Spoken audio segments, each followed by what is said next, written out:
Selamat sore kepada para mahasiswa. Hari ini Sabtu tanggal 28 November tahun 2020. Kita akan mereview hubungan industrial ya, dari awal sampai akhir ya.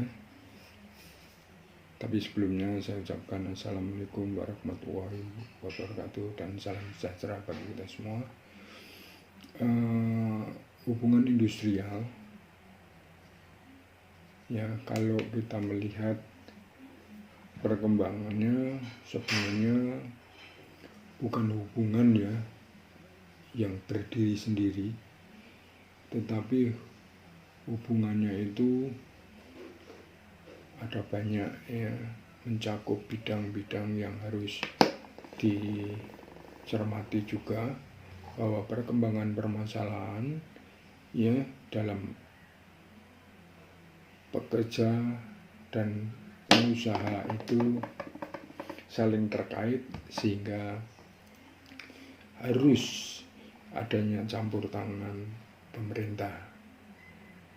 Kita ambil contoh ya, yang keterkaitan dengan pemerintah, yaitu seperti katakanlah UMR ya, campur tangan pemerintah sangat besar sekali ya, di situ. Sehingga hubungan antara pekerja dan pengusaha itu secara luas akan membahas secara ya, bukan hanya satu bidang. Tadi sudah saya jelaskan, bidang sosial, ya, ekonomi, sosial, politik dan budaya ya, di situ. Jadi ruang lingkup daripada ya hubungan industrial itu ya multidisiplin ilmu ya. Jadi kenapa disebut begitu ya, karena tidak bisa kita membahas masalah hubungan industrial dan masalah ekonomi. Itu juga ada masalah politik, ada masalah sosial ya, dari situ ya. Jadi kita akan melihat bahwa hubungan industrial itu disiplin-disiplin ilmu ya yang mempengaruhi ya, khususnya mengenai konsep hubungan industrial, yaitu hubungan industrial dan MSDM. Hubungan industrial dengan strategik organisasi, hubungan industrial dengan perilaku organisasi. Jadi disiplin ilmu hubungan industrial itu kalau kita kontekkan dengan konsep hubungan industrial ya, ini dalam konsep ilmu manajemennya ya, itu tadi ya, bahwa ada hubungan industrial, manajemen hubungan industrial ya dengan MSDM, strategi organisasi dan perilaku organisasi. Kita bisa mengupas ya, katakanlah hubungan industrial dengan sumber daya manusia. Itu dijelaskan bahwa studi khususnya perilaku interaksi antara individu ya di tempat kerja ya.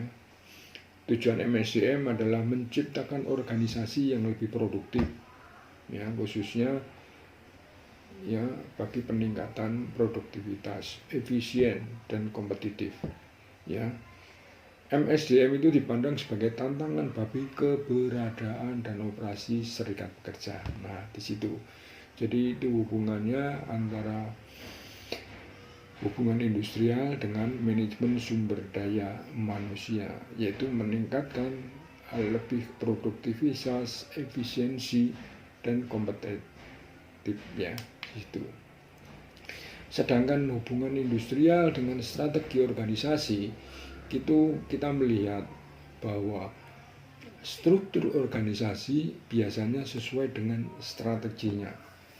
Jadi struktur ya itu menyesuaikan dengan strategi, bukan kebalik, bukan strategi ya menjelaskan, atau katakanlah di dalam hal ini kita membuat ya strategi berbeda dengan strukturnya ya. Jadi fungsi struktur itu adalah untuk menyediakan mekanisme untuk menyusun dan menerapkan strategi, ya, termasuk juga kebijakan-kebijakan hubungan industrial, ya, untuk mencapai tujuan. Jadi di sini bahwa struktur organisasi biasanya sesuai dengan strateginya. Nah, di situ. Sedangkan di dalam hubungan industrial, ya, yang keterkaitannya dengan perilaku organisasi adalah di mana perilaku organisasi mendasari hubungan industrial, ya, katakanlah kepuasan kerja dan kinerja, modal sosial, komitmen organisasi, kepercayaan dan keadilan, ya, di situ. Jadi kepuasan kerja dan kinerja, ya, menyatakan bahwa kinerja level unit merupakan barometer, katakanlah bisa begitu, ya, keberhasilan pada kinerja pada level individu. Jadi itu adalah hubungan perilaku, ya, dengan hubungan industrial. Nah, di situ.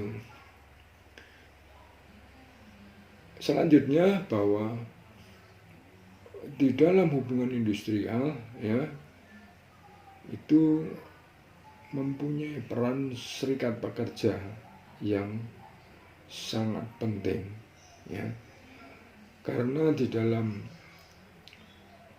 serikat pekerja itu adalah dibentuk oleh, untuk, ya, atau bagi pekerja, ya, jadi situ oleh, untuk, dan bagi pekerja, ya, sehingga perusahaan maupun di luar perusahaan itu harus bagaimanapun hubungan ini menjadi lebih bagus, ya, karena di dalam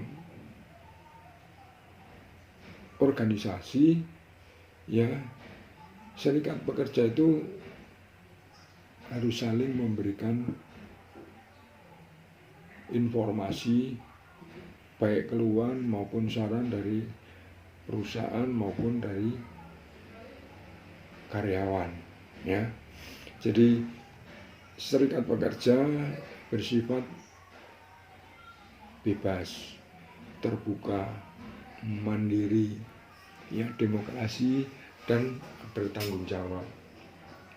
Tujuannya, ya, artinya memperjuangkan, melindungi hak, kepentingan karyawan dan keluarganya, ya, di situ. Bagaimana membentuk serikat pekerja?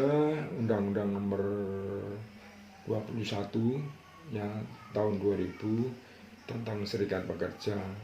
Serikat pekerja dibentuk, didukung oleh sedikitnya 10 orang anggota, ya, di perusahaan, ya. Jadi kalau di dalam perusahaan itu ada 100, ya, bisa saja akan membentuk beberapa serikat pekerja. Jadi implikasinya bahwa undang-undang itu adalah setiap perusahaan dapat dibentuk lebih dari 1 serikat pekerja, ya, itu. Bagaimana menghalang-halangi, ya, dari suatu, karena pada saat jauh sebelumnya banyak, ya, yang menghalang-halangi bagaimana supaya di dalam perusahaan itu tidak membentuk menjadi serikat pekerja, ya. Kadang-kadang pengusaha itu alergi, ya, apa yang dilakukan serikat kerja kadang-kadang kontradiktif dengan apa yang akan diharapkan oleh pengusaha, ya. Katakanlah bagaimana pengusaha untuk menghalang-halangi, ya, membentuk, ya, dalam membentuk serikat pekerja, ya, utamanya katakanlah pengusaha akan melakukan PHK, ya. Jadi kalau ketahuan akan di PHK, atau bisa dipecah-pecah, ya. Katakanlah tadi pembentukan ini minimal sekian. Nah, ini bagaimana memecah-mecahkan itu, ya, itu tergantung nanti, ya, katakanlah membuat cabang-cabang yang sehingga tidak sampai sebesar itu, ya. Mengadakan intimidasi, ya, dalam bentuk apapun, ya, sehingga ada di dalam suatu perusahaan ada kampanye anti pembentukan serikat pekerja, ya. Itu adalah bagaimana menghalang-halangi, bagaimana halangan dalam membentuk menjadi serikat pekerja, ya. Serikat pekerja itu mempunyai beberapa keanggotaan, ya. Anggotanya itu, katakanlah serikat pekerja itu terbuka menerima anggota tanpa membedakan aliran agama, suku, jenis kelamin, dan lain-lain, ya.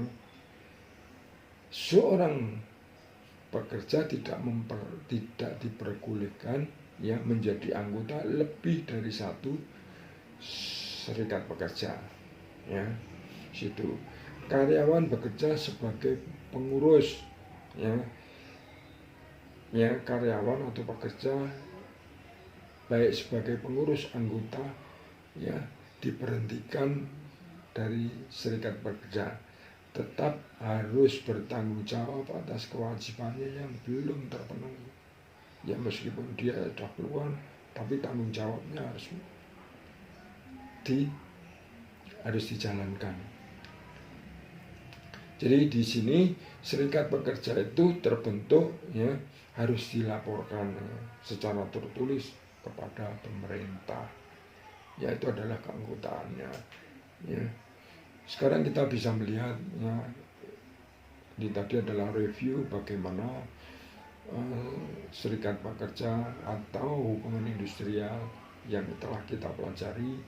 Kita akan melihat sejenak ke belakang, ya. Awal mulanya bagaimana suatu serikat pekerja, bagaimana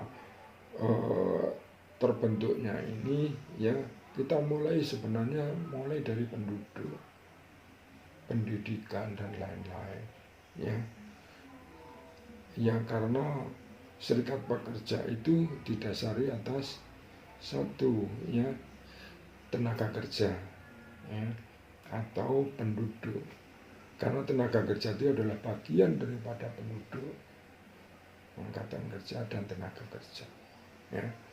Kita bisa melihat bahwa kita semua, bahwa penduduk itu merupakan, ya, semua orang yang berdomisili di wilayah geografis di dalam suatu negara selama 6 bulan. Jadi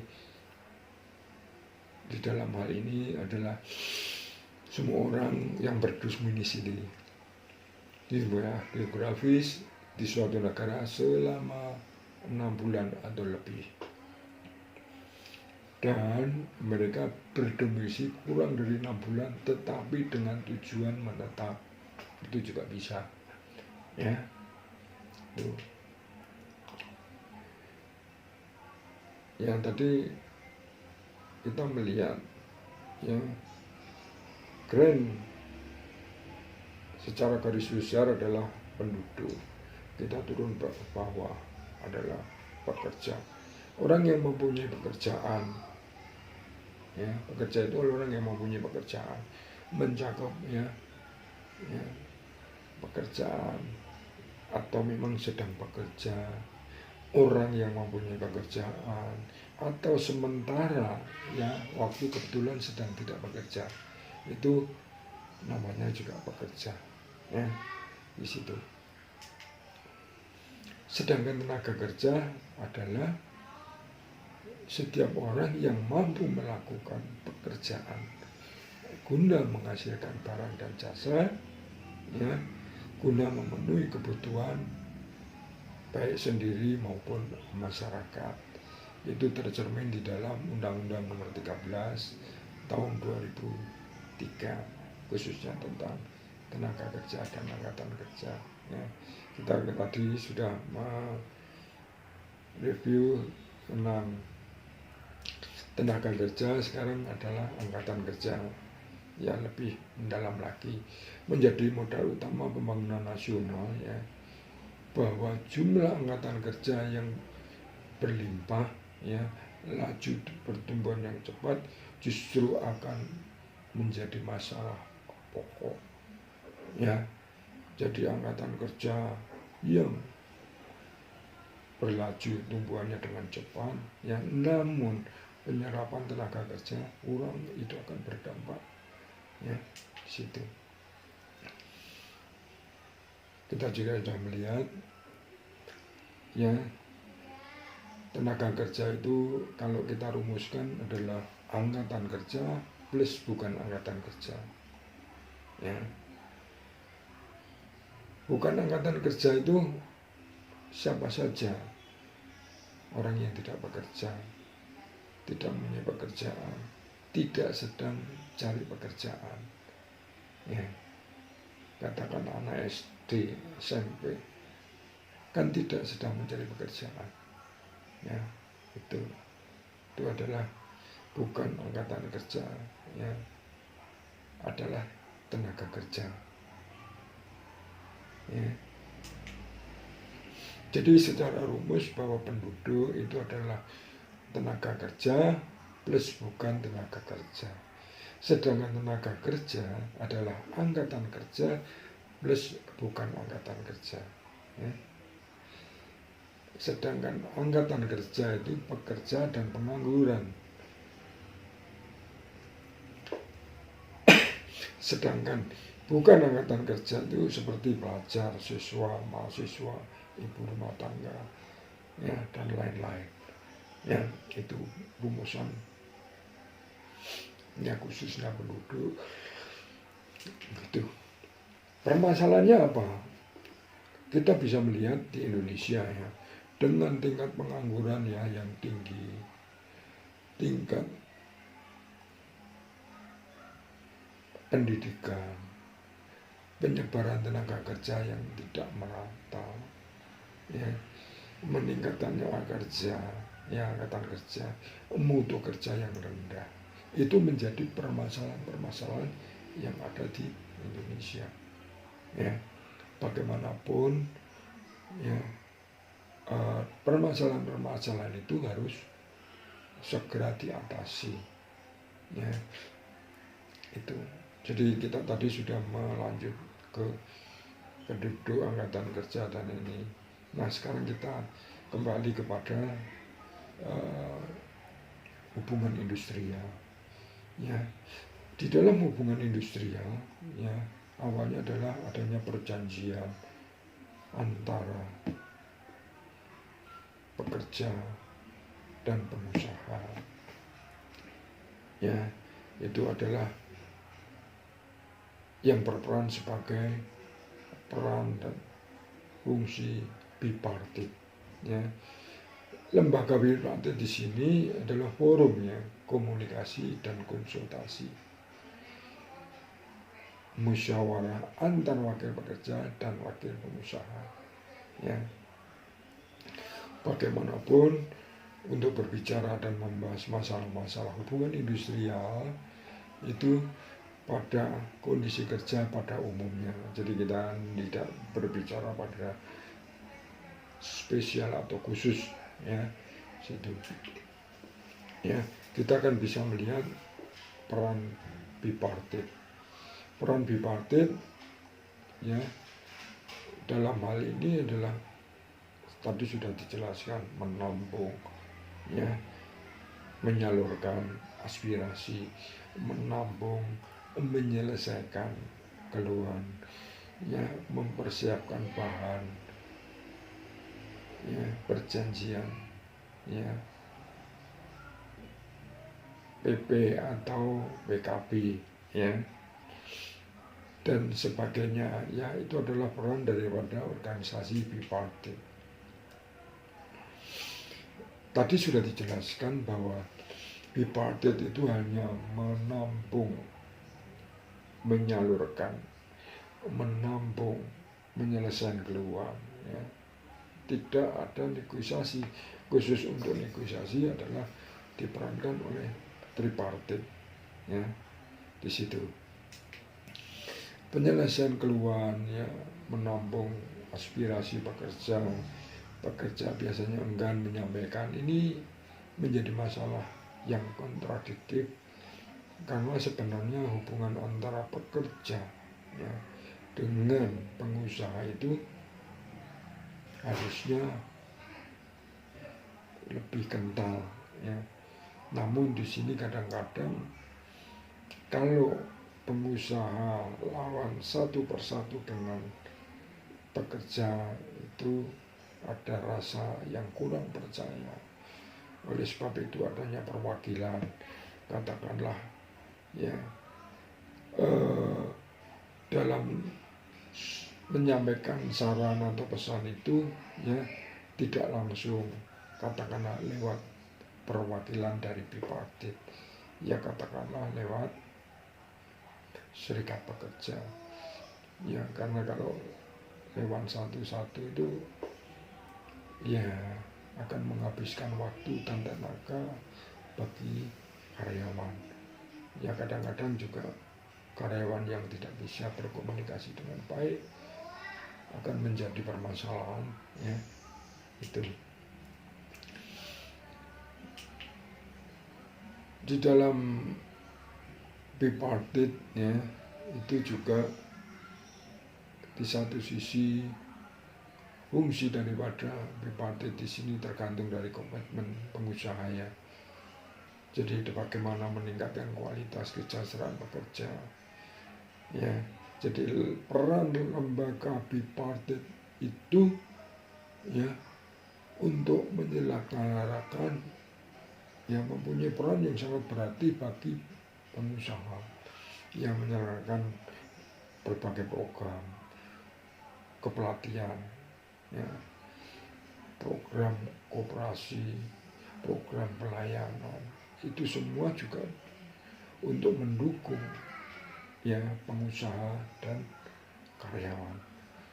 Jadi mempunyai fungsi yang sangat baik. Jadi kondisi koordinasi, ya, jadi di dalam bipartit, ya, untuk perusahaan yang besar seberapa atau beberapa kegiatan, ya, kadang dilakukan secara perbagian, ya, dalam bentuk satu tim atau satu panitia, ya. Jadi di sini adalah koordinasi dalam program itu bisa, katakanlah, gugus kendali mutu, ya, bagaimana menciptakan kualitas, ya, sumber daya manusia yang baik dengan hasil yang baik, ya, di situ. Ya, dengan adanya campur tangan, dengan adanya hubungan antara pengusaha dan karyawan, kadang-kadang menjadi dilema. Meskipun di dalam suatu hubungan tidak terjadi konflik secara nyata, ya, namun, ya, hubungan harmonis itu kadang-kadang, ya, akan sulit tercipta kalau tidak ada rasa keterbukaan, ya, di sini. Jadi di dalam semangat harusnya win-win solution, ya, sehingga dengan semangat win-win solution itu akan meningkatkan produktivitas khususnya di perusahaan, sehingga kelangsungan usahanya akan terus meningkat.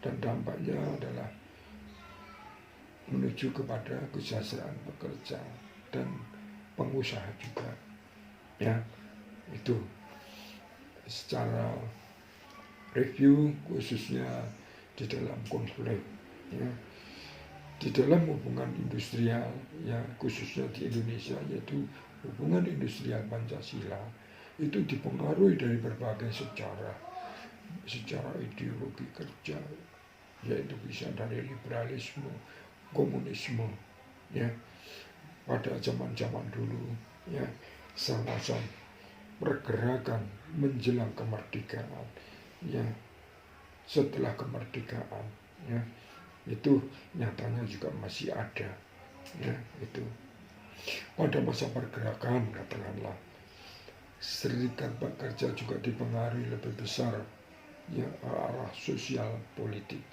daripada ekonomi, ya itu buktinya apa,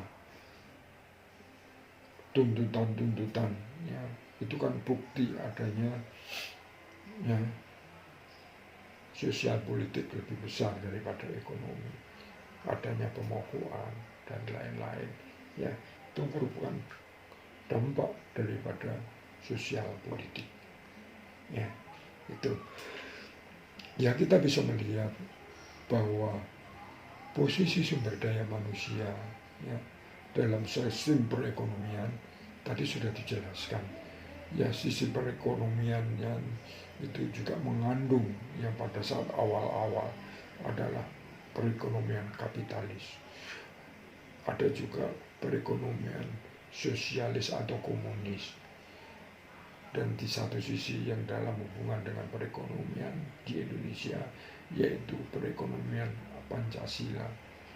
Apa bentuk-bentuknya, apa yang menjadi dasar-dasarnya, katakanlah sistem ekonomi kapitalis, ya pemerintah tidak campur tangan, yaitu adalah kapitalis. Sedangkan sistem perekonomian sosialis, yaitu pemerintah berperan penuh mengatur perekonomian. Sedangkan sistem perekonomian Pancasila, pemerintah mengatur, mengawasi jalannya perekonomian untuk kepentingan masyarakat. Ya. Di satu sisi adalah sistem perekonomian kapitalis itu mempunyai kedudukan atau perorangan yaitu bebas, ya atau penuh secara liberalisme.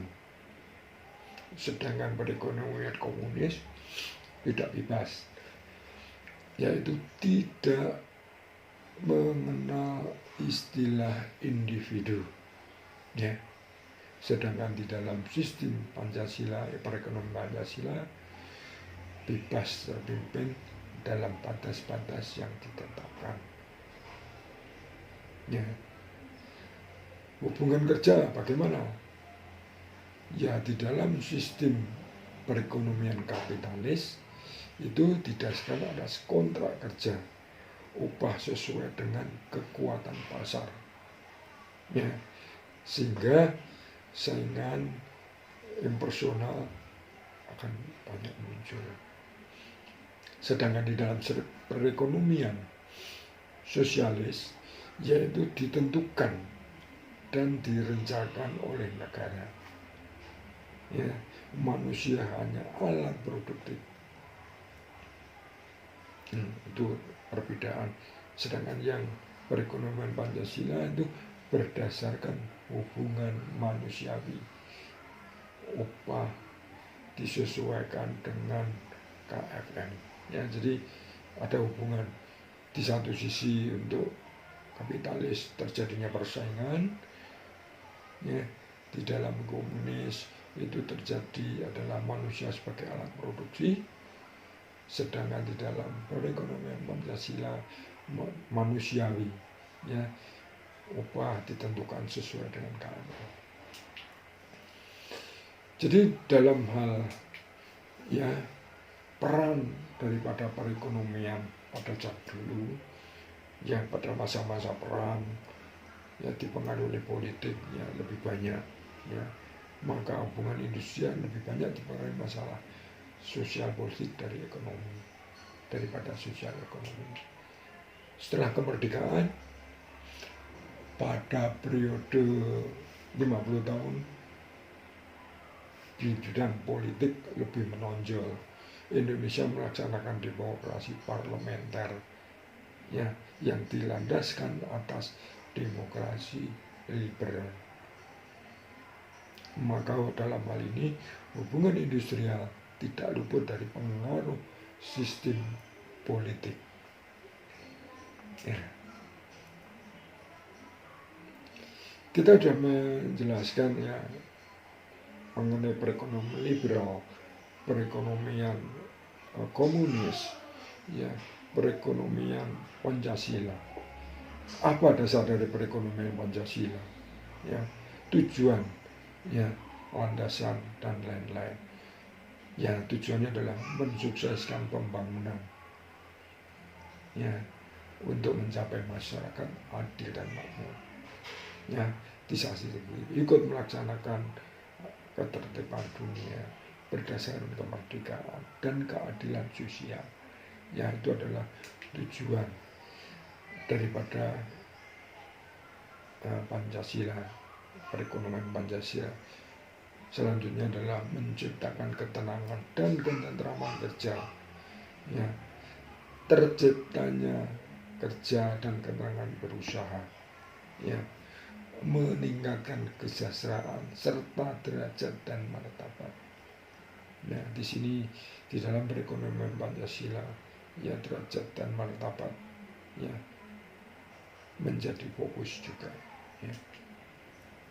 Landasannya adalah khususnya ideal Pancasila, ya, artinya sila-sila dari Pancasila harus ditafsirkan, diterapkan secara terkait satu sama lain, ya, secara bulat dan utuh. Ya. Jadi wajib berpedoman pada nilai-nilai Pancasila yang merupakan pandangan hidup. Secara konstitusional adalah Undang-Undang Dasar 45. Ya. Undang-Undang Dasar 45 merupakan landasan hukum sekaligus merupakan sumber dari sumber hukum di Indonesia. Ya. Ya, kalau kita sudah mengacu kepada hubungan industrial Pancasila, maka sebaiknya di dalam mengatasi konflik juga harus didasari atas dasar, ya, hubungan Pancasila. Ya, konflik di dalam kepentingan, ya, untuk mewujudkan, ya, falsafah hubungan industrial Pancasila, ya, perlu diciptakan kondisi-kondisi, ya, khususnya situasi yang menunjang, ya, pelaksanaannya lewat saran-saran, katakanlah saran dari lembaga bipartit, saran lembaga dari tripartit, ya, KKB, ya, dan lain-lain. Itu adalah mengatasi konflik dengan hubungan Indonesia, ya, harus dilaksanakan lewat sarana-sarana. Masih ada lagi adalah lewat kelembagaan penyelesaian perselisihan, ya, terus juga lewat pendidikan hubungan industrial, ya, katakanlah lewat pendidikan hubungan industrial itu agar falsafah hubungan industrial Pancasila itu, ya, disosialisasikan lewat penyuluhan, lewat pendidikan. Ya, di situ apa masalah-masalah yang ditimbulkan, ya, dan harus diselesaikan oleh hubungan industrial Pancasila, yaitu masalah pengupahan, ya, kedua adalah masalah ketenaga kerjaan dan pemogokan. Ini semua adalah muaranya adalah awalnya dari masalah pengupahan. Ya. Jadi dari situ pengupahan yang tidak berkeadilan itu akan menimbulkan pemogokan, akan menimbulkan kondisi ketenaga kerjaan yang tidak stabil, sehingga tidak akan bisa meningkatkan produktivitas di dalam suatu perusahaan. Niscaya perusahaan, ya, akan merugi. Ya, kita bisa melihat terjadinya perselisihan, ya, itu bagi orang lain ya itu dipandang sebagai positif atau bisa dipandang sebagai negatif atau dipandang sebagai hal yang lumrah. Ya kalau kita melihat ya menurut Robin ya bahwa konflik di tempat kerja itu ada 3: tradisional, pandangan hubungan karyawan, dan interaksionis ya. Dari situ akan kita jabarkan, katakanlah khususnya ya konflik secara tradisional itu harus dihindari karena hal itu adalah buruk. Sebabnya kenapa? Tidak ada komunikasi atau kurang adanya komunikasi. Itu menurut pandangan daripada tradisional. Sedangkan pandangan hubungan karyawan, karena di dalam suatu perusahaan ya terjadinya adanya kelompok atau organisasi ya yang tidak dapat dielakkan. Mungkin di dalam suatu keluarga pun juga akan terjadi konflik. Itu hal yang biasa. Jadi tidak perlu dipermasalahkan ya. Jadi konflik adalah sesuatu hal yang alami. Sedangkan di satu sisi di interaksionis adalah tidak hanya merupakan kekuatan positif dalam kelompok, tetapi juga konflik ya secara absolut penting untuk kelompok agar lebih efektif. Ya, situ. Jadi kita sudah berbicara mengenai konflik dan lain-lain.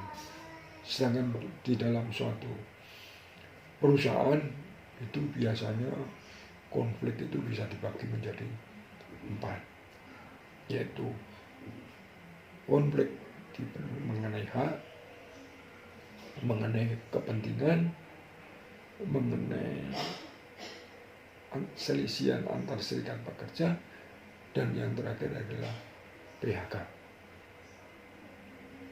Ya, kita bisa melihat khususnya untuk konflik atau perselisihan hak ya timbul karena tidak terpenuhinya hak buruh.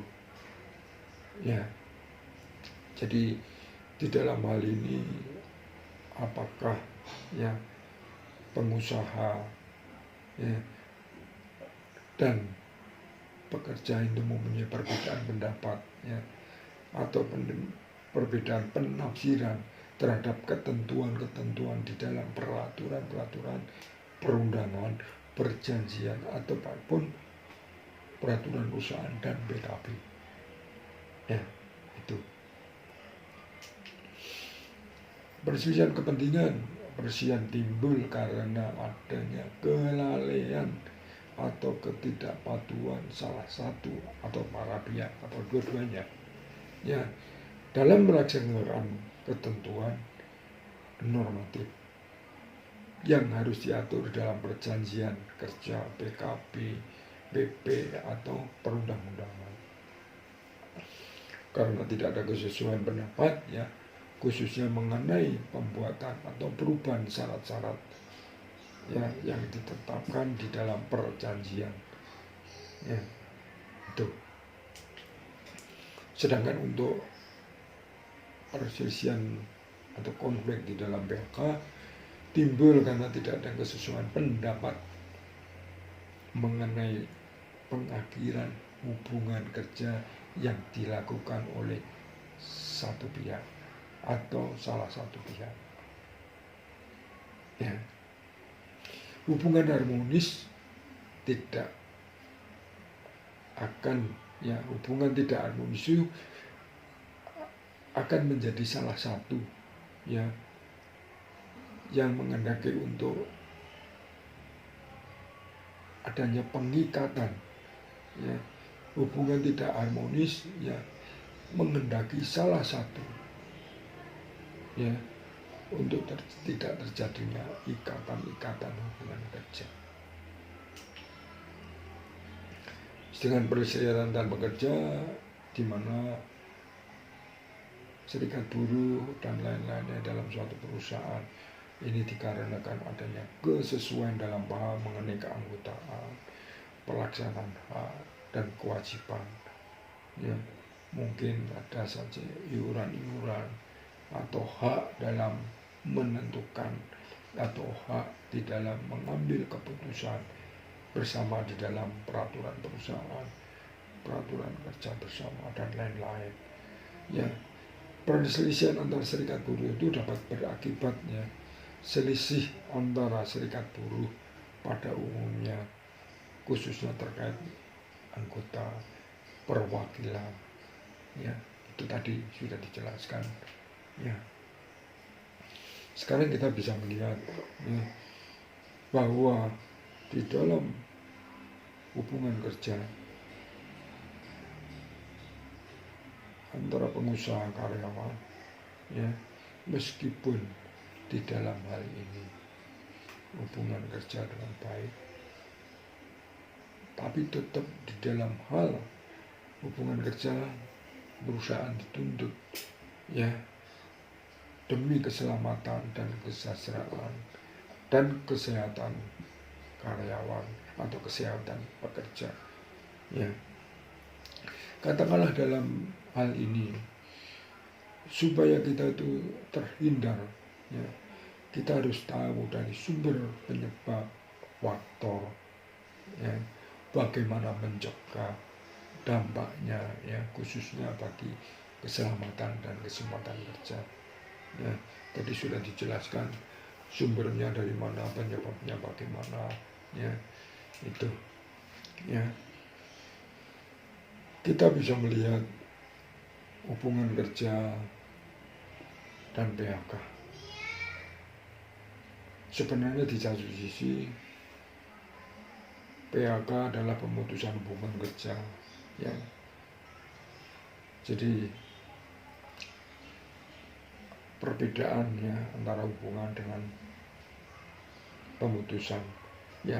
Di satu sisi kita bisa melihat kalau kita melihat hubungan kerja adalah hubungan antar pekerja dengan pengusaha.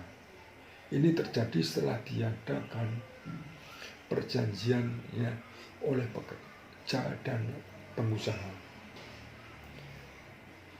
Di dalam hal ini pekerja menyatakan kesanggupan untuk bekerja pada pengusaha tersebut, sehingga yang bersangkutan akan mendapatkan upah dan mendapatkan atau perintah yang tercantum di dalam perjanjian. Berdasarkan Undang-Undang Nomor 13 Tahun 2003, hubungan antar pengusaha dan pekerja atau buruh didasarkan perjanjian kerja yang mempunyai unsur-unsur pekerja, upah, dan perintah. Itu tadi. Bagaimanapun hubungan kerja yang baik, pada akhirnya pun juga akan ada PHK. Kalau kita melihat PHK itu sebenarnya bukan konotasi negatif. Orang pensiun pun juga itu PHK. Di dalam hubungan kerja, terjadilah suatu bentuk-bentuk aturan atau tindakan. Apabila terjadi perselisihan, maka dibutuhkan tadi atau sejak awal sudah dijelaskan bahwa bila terjadi adanya perselisihan, maka sarana hubungan kerja itu harus ditempuh, antara lain lewat serikat pekerja dari tahap awal, organisasi, lembaga lewat lembaga bipartit, tanpa campur tangan dari pihak ketiga. Bisa juga di dalam sarana hubungan kerja, peraturan perusahaan juga bisa diberikan jalan alternatif. Lembaga penyelesaian hubungan pun itu juga menjadi faktor-faktor dalam sarana hubungan industrial. Ya, kita akan menginjak yang terakhir ya, khususnya di dalam hubungan industrial. Kita lebih luas lagi yang mencakup hubungan industrial ya, yaitu khususnya organisasi perburuan internasional. Ya, di sini disebutkan bahwa organisasi yang terkait dengan hubungan industrial adalah ILO, ya, di mana di dalam ILO ya itu juga merupakan gabungan daripada pengusaha, pekerja, dan wakil dari pemerintah. Jadi di sini pengertian hubungan perburuan internasional merupakan badan khusus PBB yang mengenai masalah perburuan. Di dalam organisasi terdapat wakil dari pemerintah, ya tadi sudah dijelaskan, pengusaha dan pekerja. Dan ILO itu diprakarsai oleh ya Daniel Lee Grant dari Prancis. Ya. Adapun landasan struktural atau struktur dari ILO adalah deklarasi Philadelphia, ya, di mana deklarasi tersebut merupakan bagian tak terpisahkan dari konstitusi ILO. Ya. Struktur dan badan kelengkapan ILO adalah terdiri dari satu, sidang umum, ya, kedua adalah badan pekerja, dan ketiga adalah kantor ILO. Ya, dari situ apa manfaat yang ikut ILO? Ya, di dalam suatu yang bersifat global atau internasional, gerakan-gerakan perburuan di dalam suatu lokal atau nasional bisa dipantau lewat pergerakan-pergerakan internasional. Karena di dalam hal ini baik pemerintah, wakil pengusaha dan wakil pekerja itu adalah merupakan bagian daripada ILO, sehingga apapun informasi akan sampai ke ILO.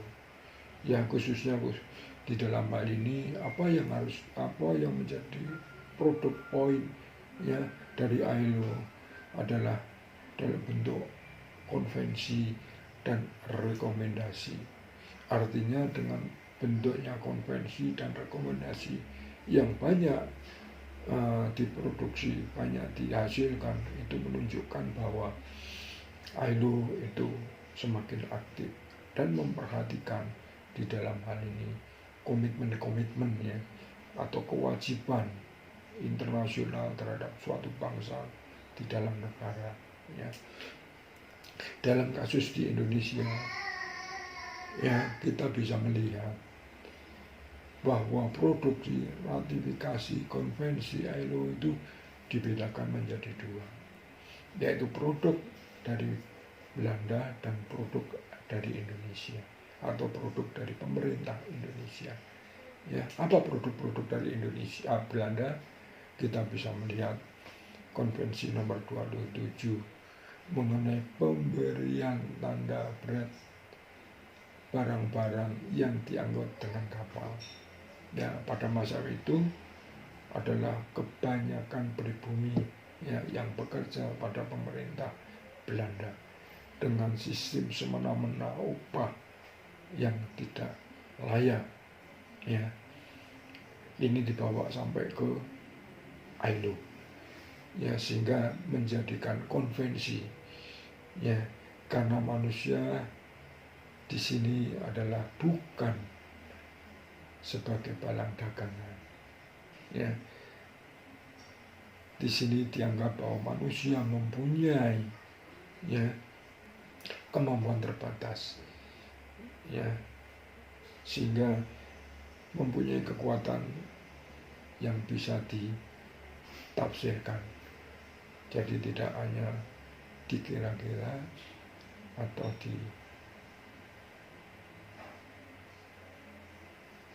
dijadikan suatu sapi perah.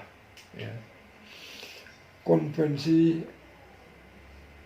yang diratifikasi oleh pemerintah, khususnya ILO nomor 98 mengenai berlakunya dasar-dasar hak organisasi dalam perundingan bersama.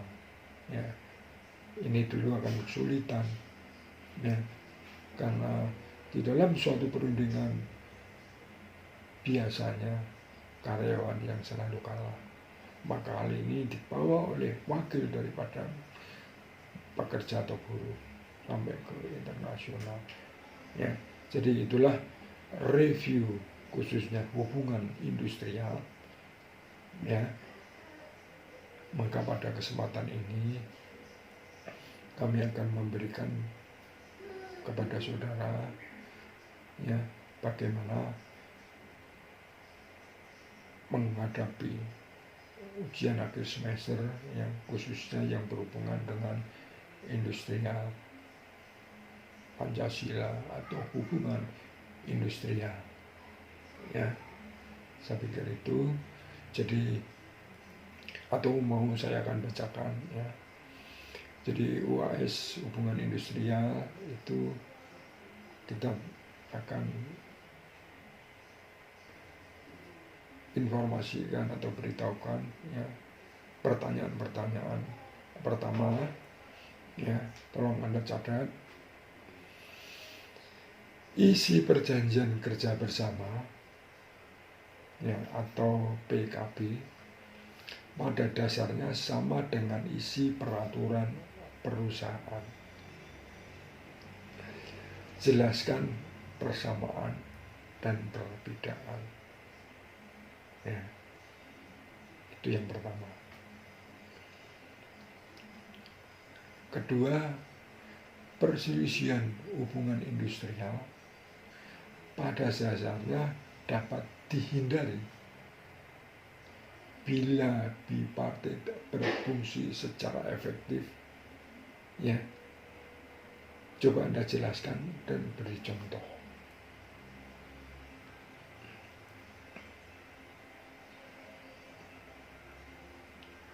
Yang ketiga, pemaksaan berupa pemogokan dan penutupan perusahaan selalu merugikan semua pihak. Dan oleh sebab itu, pengusaha, serikat pekerja harus bersama-sama menghindarinya. Jelaskan.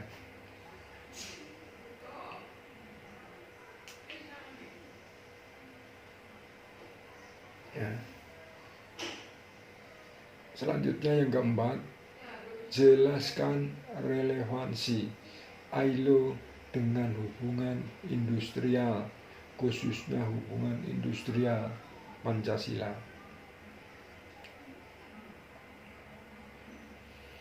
Yang kelima, sebutkan dan jelaskan serta beri contoh jenis-jenis perselisihan di dalam hubungan industrial. Yang terakhir atau nomor 6, mengapa perselisihan kepentingan dan perselisihan antar perserikatan di dalam perusahaan ya dikatakan tingkat terakhir tapi masih bisa dibatalkan. Oleh siapa dan mengapa? Ya, jelaskan. Ya, itu tadi 6 soal yang harus Anda kerjakan, khususnya mandiri ya. bukan kelompok. Ini adalah mandiri sebagai ujian akhir semester. Ya, saya pikir saya akan akhiri sampai di sini ya, karena ini adalah akhir daripada mata kuliah hubungan industrial. Maka apabila ada kata-kata yang kurang enak atau kata-kata yang membuat Anda merasa tersinggung, kami mohon maaf. Dan kami akhiri, wassalamualaikum warahmatullahi wabarakatuh.